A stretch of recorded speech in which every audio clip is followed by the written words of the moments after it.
Bonsoir à tous. Moi, je vais vous parler de l'impact de l'hypertension artérielle sur les maladies vasculaires. Alors, étant issu du champ des neurosciences, je vais vous parler du cerveau, et donc des accidents vasculaires cérébraux ou AVC. Alors, je pense que vous avez déjà tous entendu parler des AVC. Ils sont de deux types. Un type ischémique, lorsqu'un vaisseau va se boucher, et un type hémorragique, lorsqu'un vaisseau va se rompre.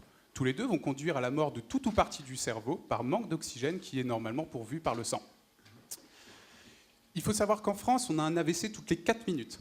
Alors je sais, cette statistique fait peur, je vois d'abord des gens dans le fond qui regardent leur montre. Normalement, j'ai 3 minutes pour vous présenter mes travaux, donc tout devrait bien se passer. L'hypertension artérielle, c'est dans 80% des cas des accidents vasculaires cérébraux qu'elle est présente, et ça touche plus d'un adulte sur 3 dans la population mondiale. Il faut savoir également que l'hypertension artérielle, c'est un facteur de risque principal pour les accidents vasculaires cérébraux, et c'est aussi un facteur aggravant des accidents vasculaires cérébraux.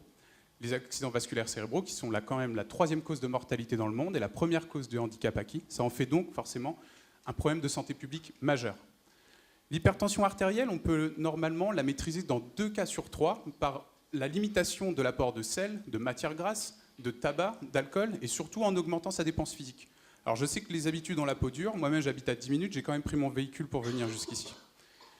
Sachons tout de même que l'hypertension artérielle, donc au-delà du fait qu'elle augmente la probabilité de faire un accident vasculaire cérébral, elle diminue les capacités cognitives des personnes, c'est-à-dire qu'elle accélère le vieillissement cérébral.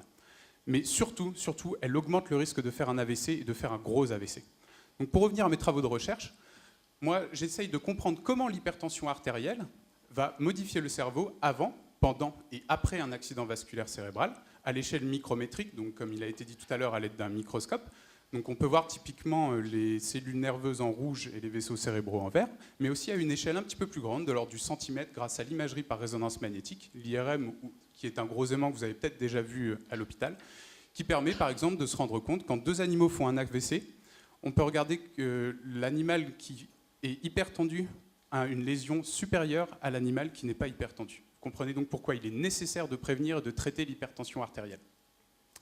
Alors moi, j'essaye pas de trouver un médicament qui va soigner l'hypertension artérielle. Je fais de la recherche fondamentale, c'est-à-dire que j'essaye d'augmenter le savoir autour de l'hypertension artérielle et j'espère que d'autres chercheurs pourront trouver des nouvelles thérapeutiques justement pour soigner cette pathologie.